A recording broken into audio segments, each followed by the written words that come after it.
Kita kembali lagi di Midnight Live. Aumannya mana suaranya? Sudah hadir Bung Erwin di sini. Gue kayak ngobrol sama sofa nih. Ya.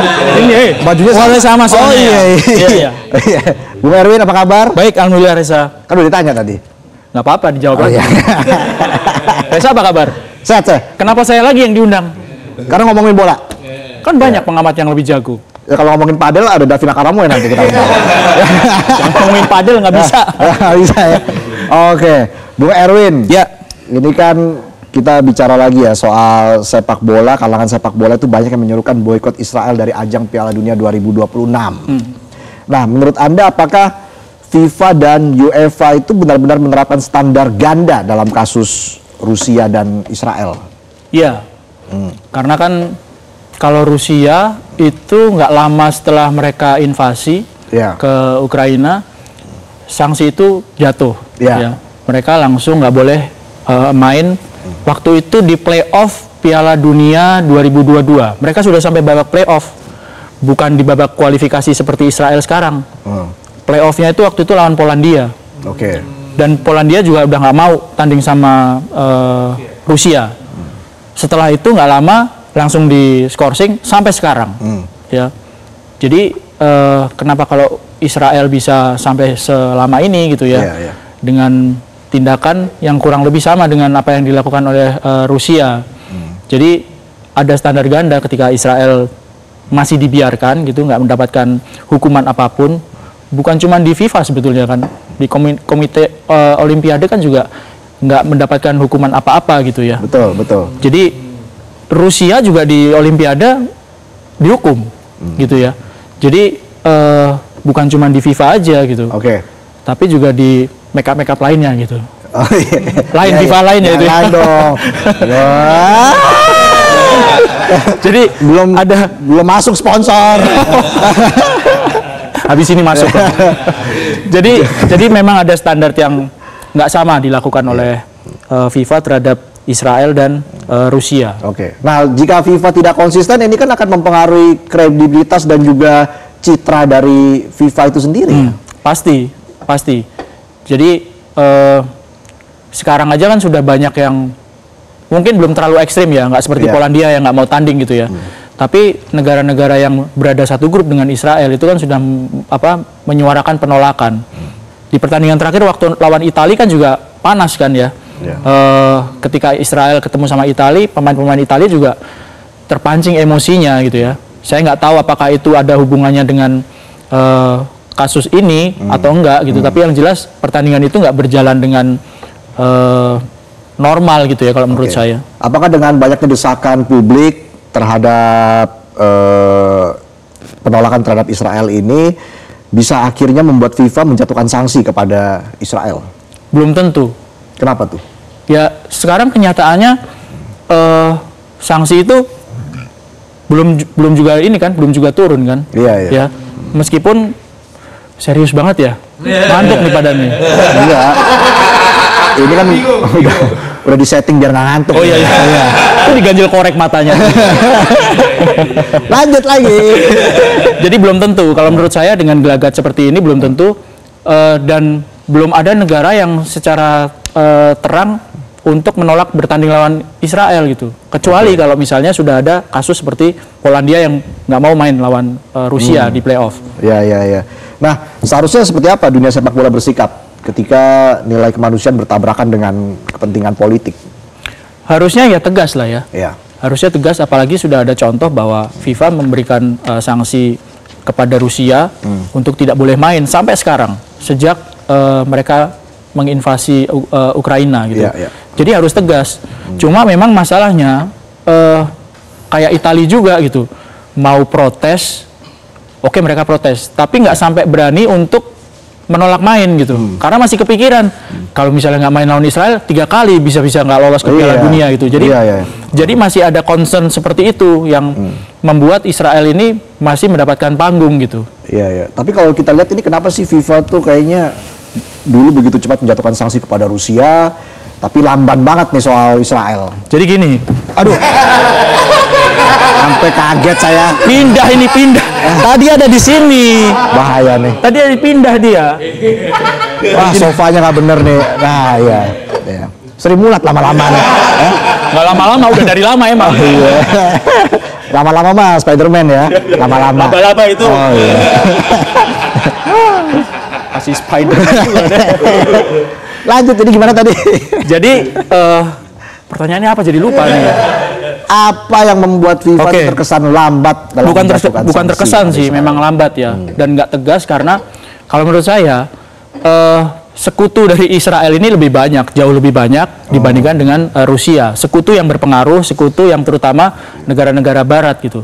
Padahal cuma sekutu ya? Sekutu, apa, belum sekuman gitu. Nah, iya. Sekutu, sekuman, sekecoa. Habis ini iklan anti serangga nih masuk nih. Jadi gimana tadi sebakterinya tadi gimana? Jadi sekutunya memang lebih banyak negara-negara Barat dan selama ini berpengaruh. Bahkan ketika protes-protes ini udah mulai keluar, kan Presiden Donald Trump kan sudah bilang Piala Dunianya kan di Amerika, ya kan, akan berusaha sekuat mungkin supaya Israel itu nggak diboikot, nggak di-ban gitu ya. Diboikot mungkin iya, tapi di-ban untuk nggak boleh main di Piala Dunia itu sekuat mungkin akan dibela gitu ya. Presiden Trump juga sebenarnya gini, FIFA itu kan independen.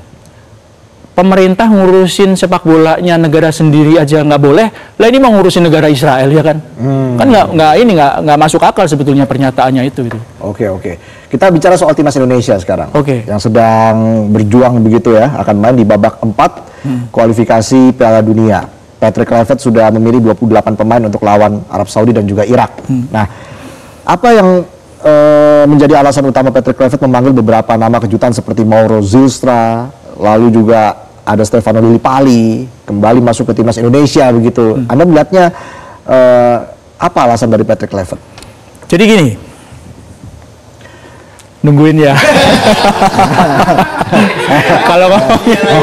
Kalau ngomongin timnas harus mikir dulu gitu ya, harus mikir supaya serius soalnya nih, harus fokus ya. Kita kan harus tetap dukung gitu ya. Pastinya. Kenapa kok dipanggil? Pertama karena ada beberapa pemain yang underperform. Ya, yang biasanya dipanggil underperform karena mungkin cedera, belum mendapatkan menit main yang banyak di klub. Contohnya Marcelino, Messilgers, ya, sehingga pemain-pemain yang baru itu dipanggil sekarang ini. Sejauh mana dua pemain tadi bisa memberikan warna baru untuk komposisi timnas Indonesia? Zylstra sama Lillipali ya. Kalau Zylstra itu dipanggil kan karena kebutuhan di lini depan, butuh pemain setelah Ole Romeni terkena cedera. Meskipun sekarang Ole juga sudah pemulihan dan ada di tim ya, tetap dipanggil gitu. Tapi posisinya memang sama dengan Ole kalau Mauro Zylstra di posisi striker. Jadi memang untuk backup ya, karena masih ada juga nama Ramadan Sananta ya kan. Ada Ragnar kalau misalnya dipasang untuk jadi striker tetap bisa gitu. Kalau untuk Mauro memang dia menjadi salah satu opsi untuk backup di posisi striker. Nah, apakah keputusan dari Kluivert ini lebih mencerminkan strategi jangka pendek begitu ya untuk hasil instan atau visi jangka panjang dalam membangun tim? Ini condong kemana Anda melihatnya? Ke kiri dong. Ke kiri, lihat dong. Kanan Anda ya. Kanan saya condong ke kanan. Anda condong ke kiri ya. Kalau saya condong ke kiri, jeblos saya. Ya itu tadi lolos. Jadi kalau Mauro itu saya lebih melihat ke kebutuhan jangka pendek. Jangka pendek ya. Karena dia dipanggil untuk mengisi tempat dari Ole Romeni. Sementara Mauro itu kan usianya baru sekitar 21 tahun. Ya. Jadi masih untuk di tim senior itu dia masih belum banyak pengalamannya gitu. Tapi kalau untuk Lillipali nungguin lagi. Lillipali itu umurnya udah 35 tahun. Ada remote nggak? Pengen saya pause di tengah-tengahnya. Tuh tombolnya di sini Pak. Sini Pak tombolnya, tengah-tengah Pak. Baterainya udah sohak. Kabelnya copot. Udah dicas kan? Lanjut. Jadi Lillipali usianya tuh udah 35 tahun.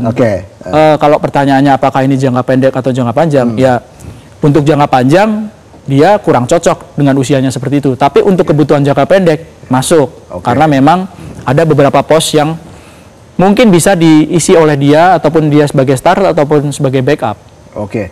Nah, potensi adaptasi wajah baru misalnya seperti Emiliano Jonathans ya di level internasional, mengingat mereka kan juga belum banyak pengalaman ya di sepak bola Asia. Ini adaptasinya Anda melihat apakah ini akan ada strategi khusus dari Patrick Kluivert agar langsung klop dengan tim, atau seperti apa? Apakah masih butuh adaptasi lebih lama lagi bagi Emiliano Jonathans? Klopp kan udah pensiun dari Liverpool. Itu Jurgen Klopp. Oh iya. Salah lagi. Jurgen Klopp. Narasumber salah mulu, ntar nggak diundang lagi nih. Lanjut. Jadi apakah Klopp atau enggak? Yang penting kan, bukan yang penting ya. Yang jelas sudah pernah dicoba ketika pertandingan lawan Chinese Taipei. Nyebutnya Chinese Taipei atau Taiwan? Chinese Taipei. Chinese Taipei. Iya.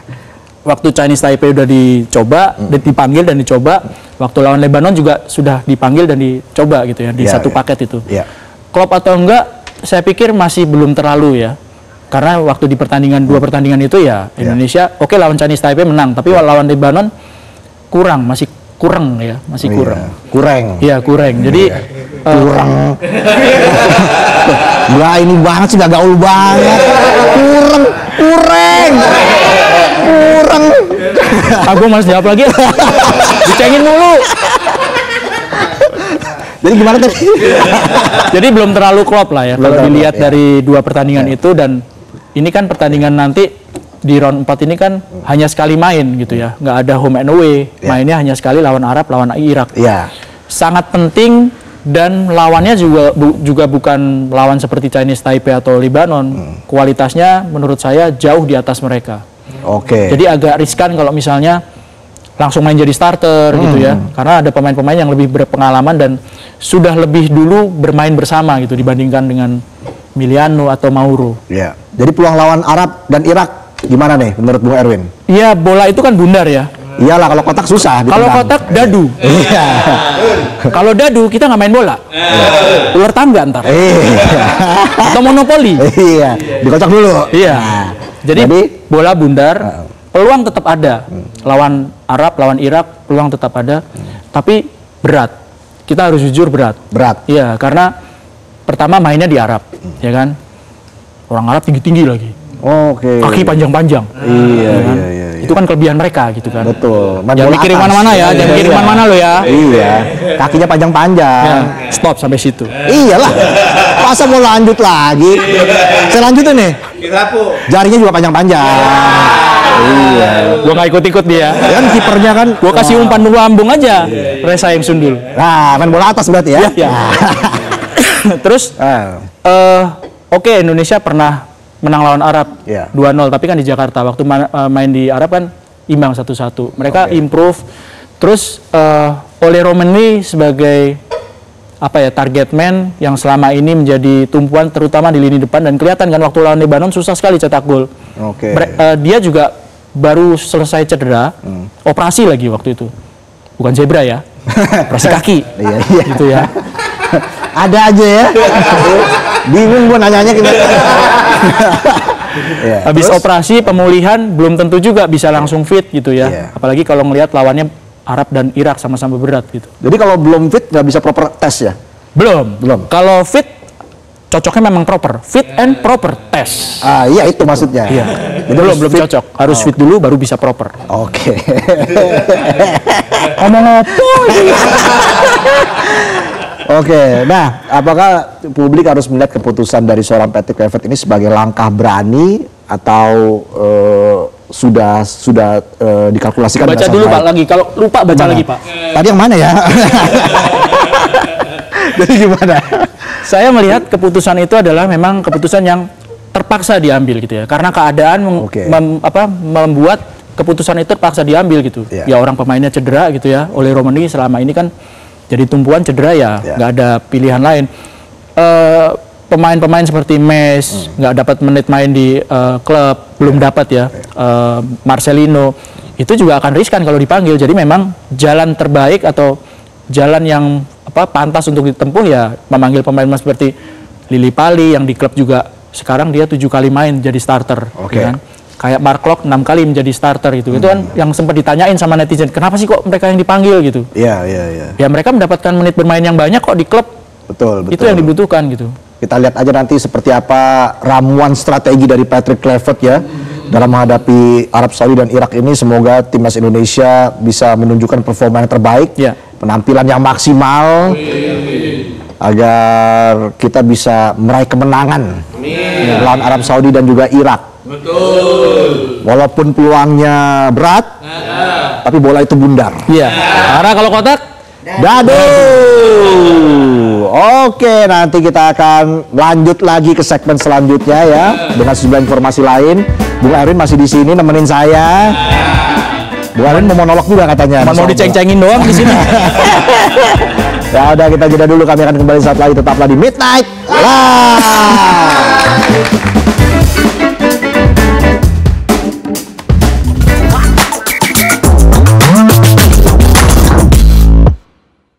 Jelajahi cara baru mendapatkan informasi. Download Metro TV Extend sekarang.